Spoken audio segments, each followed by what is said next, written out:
मोहतरम साथियों, चूँकि ये टॉपिक मेरा इख्तितामी कलमात का है और अब तमाम लोगों पर बहरहाल ये जुल्म है, और क्योंकि नींद का गलबा सबके ऊपर है, ट्रैवलिंग की थकान भी हो सकती है और बहरहाल और बकिया हमारे तकरीबन साथी गायब भी हो चुके हैं। हार्डली 15-20 लोग बैठे हुए हैं। तो बहरहाल ये मेरे लिए भी मुश्किल है और आप लोगों के लिए भी मुश्किल है। फिर भी मैं कोशिश करता हूँ कि कुछ बातें आपके सामने रख सकूँ। जैसे कि मैंने सुबह भी इसके पहले ही बात कही थी कि उम्मीद तो यह है कि आप लोगों ने आज दिन भर में कुछ गेन तो किया होगा। मैं सिर्फ एक सवाल पूछकर अपनी बात को आगे बढ़ाना चाहूँगा। क्या आप में से किसी के जहन में अभी भी कोई कन्फ्यूजन है एमपीजे को लेकर? 2 मिनट में अगर बात पूरी कर ले तो मुझे बात करने में आसानी होगी आगे की। एमपीजे क्या करना चाहती है, कैसे करना चाहती है, इसके बारे में कोई कन्फ्यूजन हो तो बता दीजिए।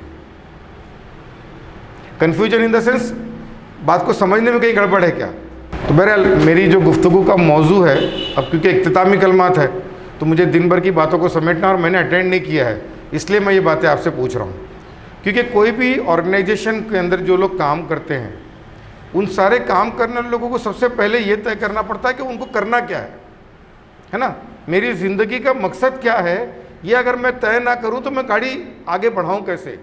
तो सबसे पहली चीज़ कि आप अपना गोल सेट कर लीजिए कि आप जाना कहाँ चाहते हैं, आप करना क्या चाहते हैं। तो मुझे लगता है कि यहाँ बैठे हुए किसी भी साथी में उसमें कोई कन्फ्यूजन तो नहीं है। हम सभी लोग एक क्लियर हैं कि एग्जैक्टली हमारा गोल क्या है। अब दूसरा जो प्रॉब्लम हमारे पास होता है, उसके काम के तरीक़ेकार में इख्तिलाफ हो सकता है। मतलब ये कि हमारे पास हमारा जो तरीक़ेकार होना चाहिए एमपीजे के लोगों का, वो ये कि दूसरों से थोड़ा सा हटकर होना चाहिए। हट से मुराद ये नहीं कि आप आसमान से कोई नया फंडा ढूंढ के लाने वाले हैं। आप तो वही करने वाले हैं जो दुनिया में चल रहा है, लेकिन आप लोगों से हटकर।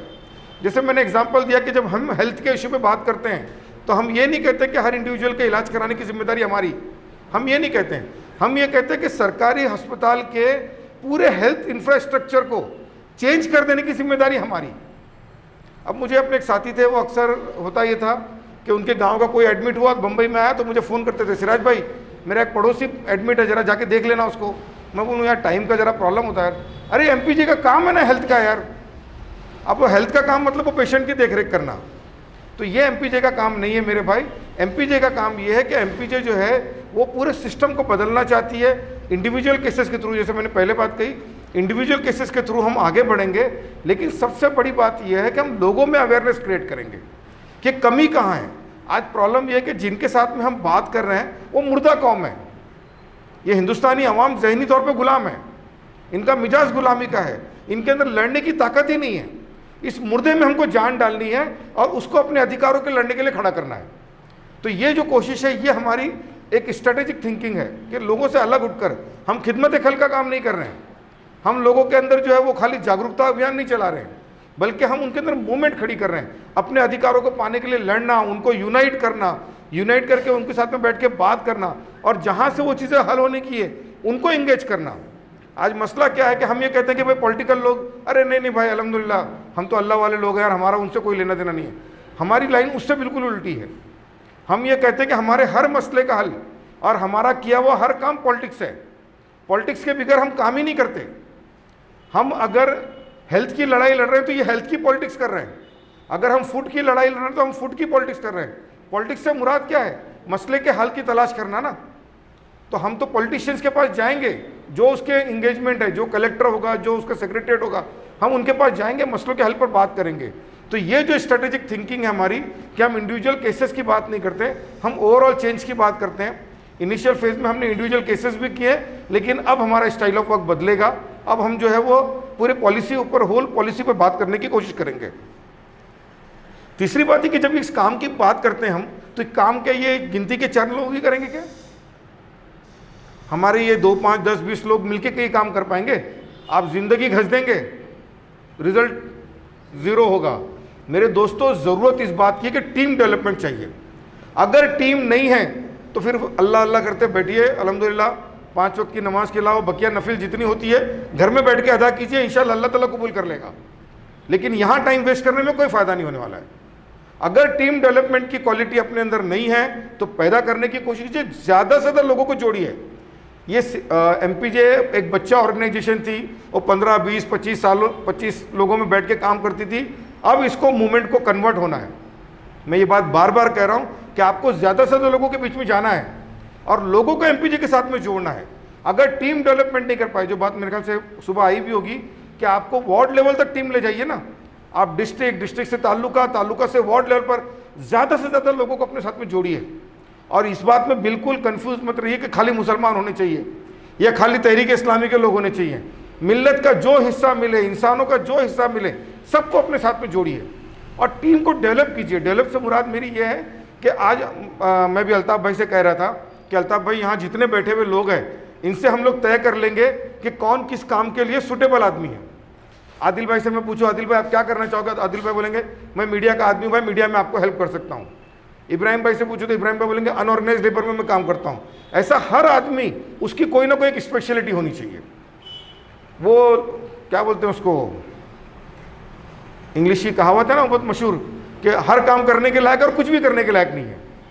हमारा कैडर वैसा नहीं होना चाहिए, jack of all none of jam करके। तो ये कि हम लोग हर काम करने के लायक हैं, ये नहीं होना चाहिए। हम सिलेक्टिव काम करेंगे, हम में से हर साथी उसके अंदर एक चीज़ को डेवलप करेंगे। प्रॉब्लम क्या हो रहा है, इतने साल काम करने के बाद भी हमारे पास ना इंटेलेक्चुअल मटेरियल है, ना आइडियोलॉजिकल कोई स्टेबिलिटी है, ना ही जो है वो इशू पे कमांड है। तो भैया हम कर क्या रहे हैं? तो एक बंदा एक इशू पे काम करे, अपने आप को उस इशू का मास्टर बनाए। हर डिस्ट्रिक्ट में, हर तालुके में 4-4, 5-5 लोग मिलके अलग अलग इशू के मास्टर होने चाहिए। किसी से कोई कहे पे फूड का इशू है तो फला बंदा खड़ा हो फूड पे बात कर सकता हो, फला बंदा खड़ा हो हेल्थ पे बात कर सकता है, फला बंदा एजुकेशन पे बात कर सकता है। आपका पॉलिसी पर पूरी अच्छी तरह नज़र होनी चाहिए।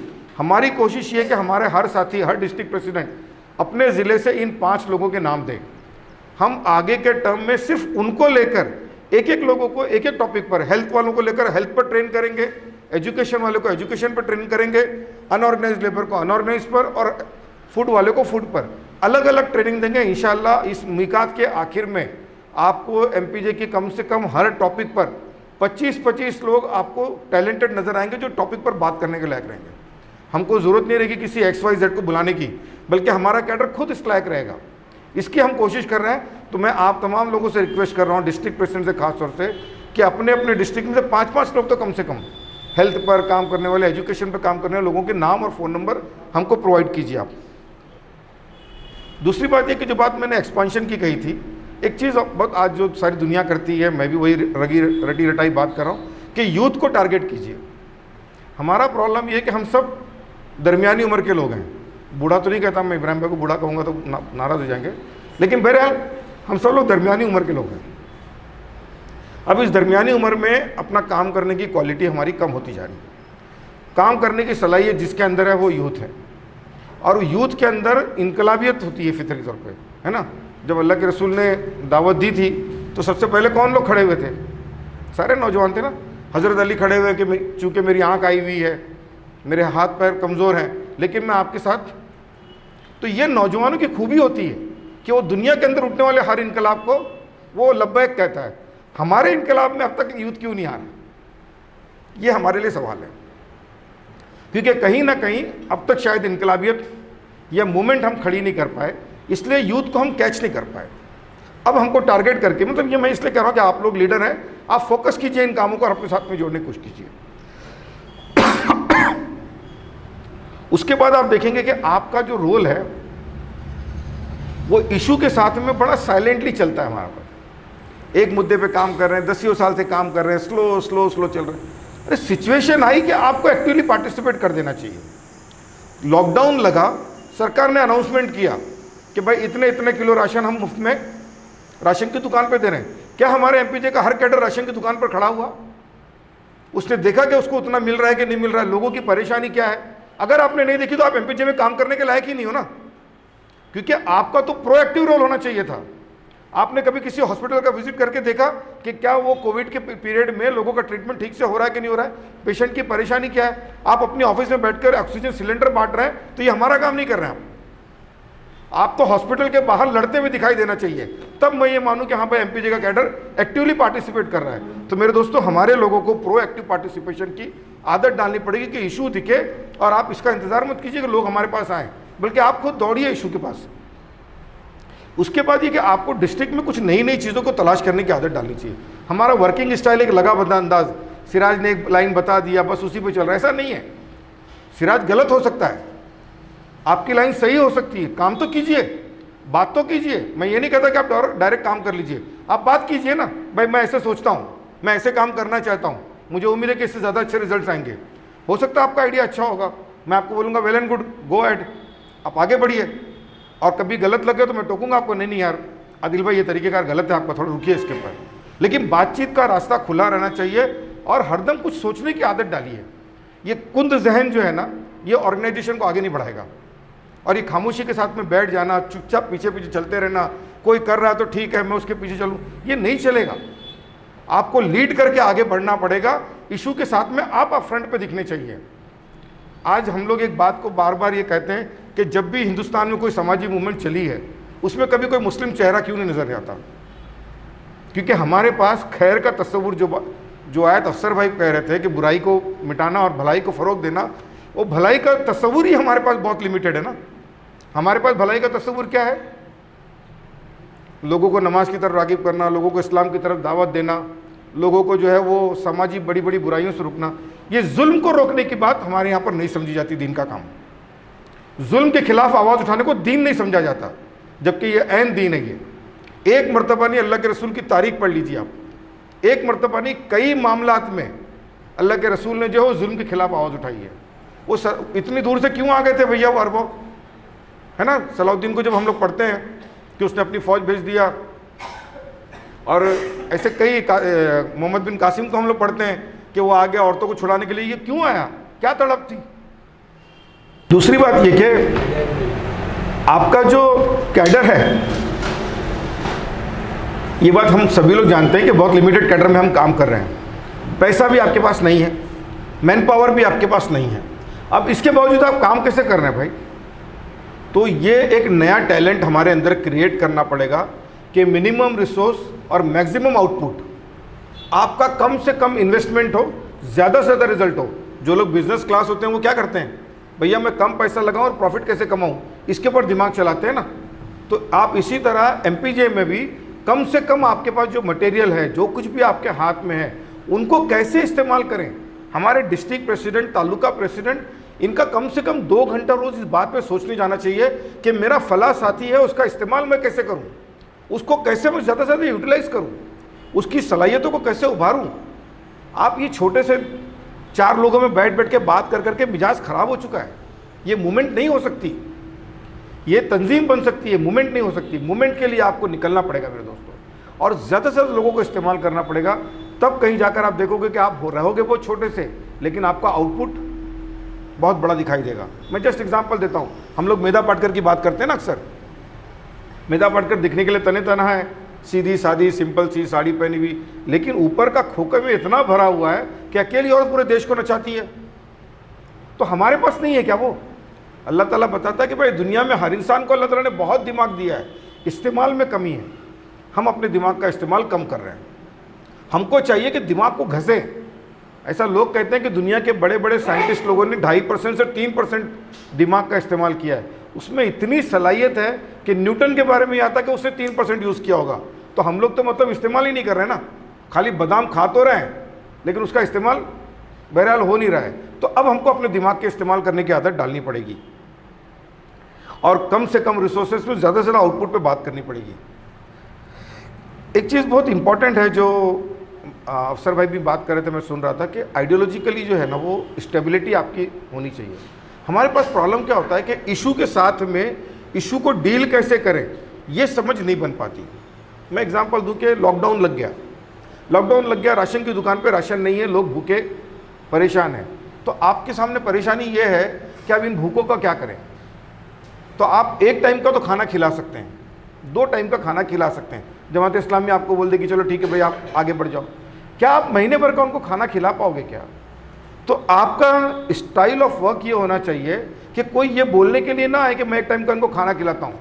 बल्कि आप राशन के ऑफिसर को पकड़कर उस प्रॉब्लम के सॉल्यूशन पर आप बात कर सके। एट अ टाइम महाराष्ट्र में पूरी एमपीजे एक साथ में इस मुद्दे पर आवाज उठाए, एक साथ में हर जिले में इसके खिलाफ आवाज उठे, आप देखेंगे कि सॉल्यूशन आपको दिखाई देगा। ये आइडियोलॉजिकल जो स्टेबिलिटी है ना, कि तरीकेकार क्या हो, तो ये सबका सेम होना चाहिए और एक साथ में पूरे महाराष्ट्र में आवाज उठनी चाहिए। हमारे पास अक्सर ही होता है कि हम कोई इशू पे कहते हैं कि भाई मेमोरेंडम इशू करना है, तो एक साहब कहते हैं मैं मंगल को दूंगा, दूसरा कहता है मैं बुध को दूंगा, और तीसरा कहता है कि जुमा की नमाज बाद का टाइम ज़्यादा सूटेबल है, मैं उसी दिन देता हूँ। आपने मार डाला इशू को। अगर एक साथ में जब पूरे महाराष्ट्र में होता और दूसरे दिन पेपर की न्यूज़ बनती, तो 100% इंटेलिजेंस उसको स्टेट लेवल तक पहुँचाता है कि भैया पूरे महाराष्ट्र में इस मुद्दे को लेके हलचल है। मैं आपको जस्ट एक एग्जांपल देता हूँ। वसी भाई ने एक बहुत बड़ा काम किया था हमारे साथ में।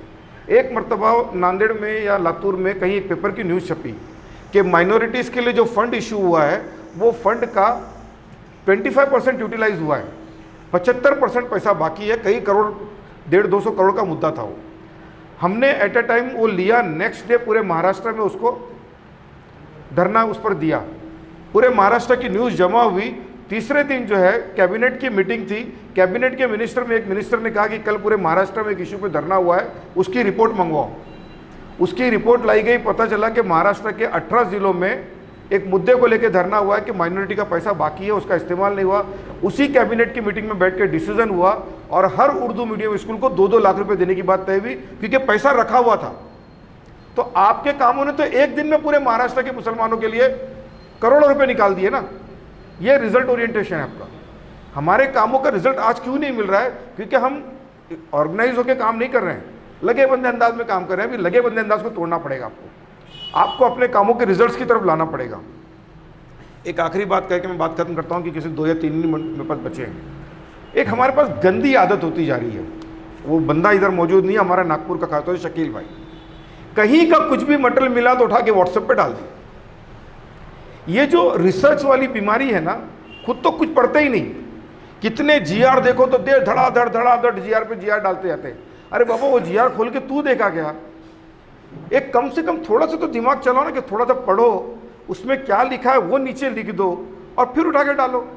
आप जो व्हाट्सएप फॉरवर्ड कर रहे हो, वो व्हाट्सएप की ऑथेंटिसिटी क्या है, आप चेक तो करो कम से कम। हमारा एक्टिविस्ट ग्रुप को तो कचरा ग्रुप बना के रख दिया है आपने एमपीजे के। मैं 1 मरतबा ग्रुप बंद कर चुका, 2 मरतबा ग्रुप बंद कर चुका, अब तीसरी मरतबा बंद करने की नौबत आ रही है उसको। हम सिर्फ इसीलिए परेशान हैं, हम लोगों से बार बार कहते भैया मेहरबानी करके कुछ भी उठा के मत डालो यार।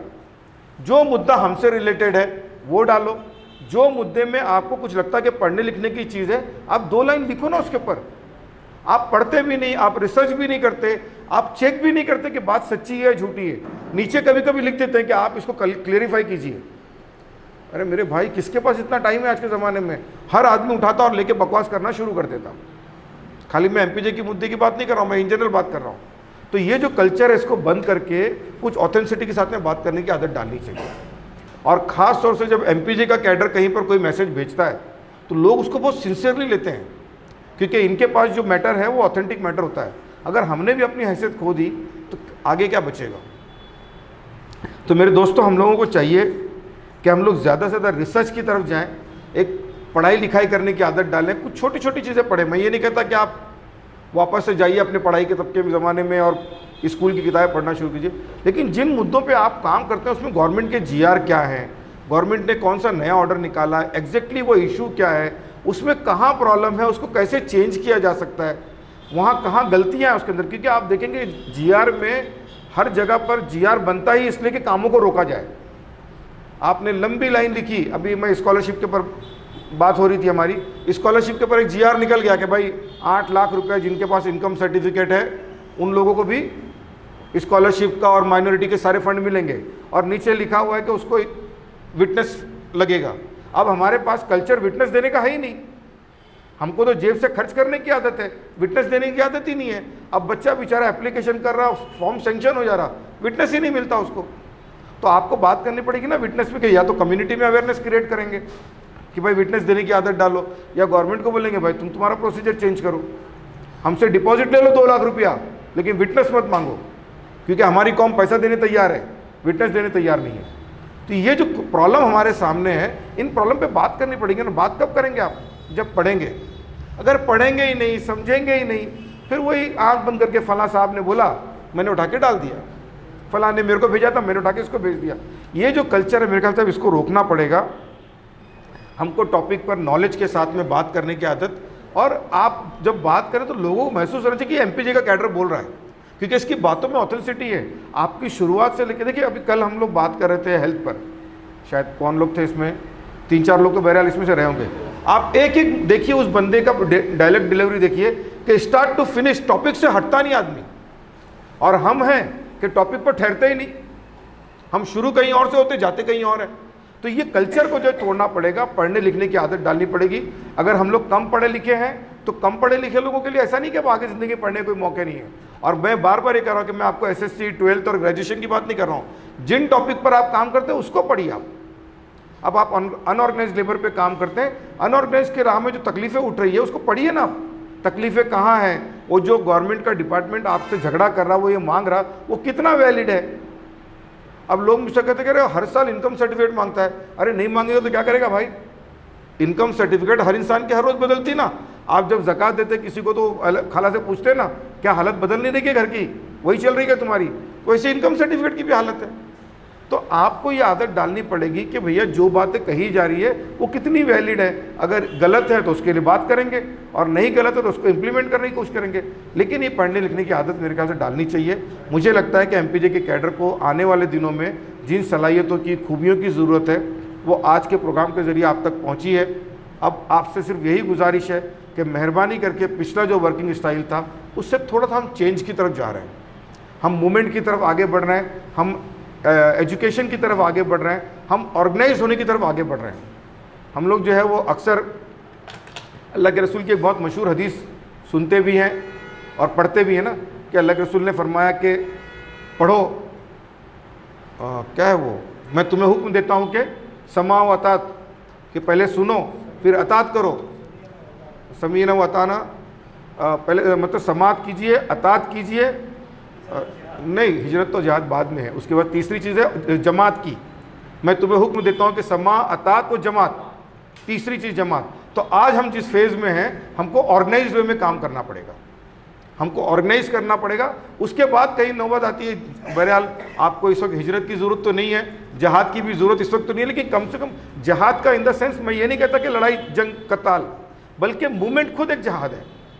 आपका इस हक के लिए आवाज़ उठाना, गरीबों के लिए आवाज़ उठाना और तब्दीली की कोशिश करना, बहरहाल ये जहाद की ही एक किस्म हो सकती है। मौलाना मौदूदी ने जो इतना ब्रॉड वे में उसको तकसीम किया है, उसमें तो मुझे लगता है कि ये मूवमेंट भी पूरी तरह जहाद के इसमें फिट होती है।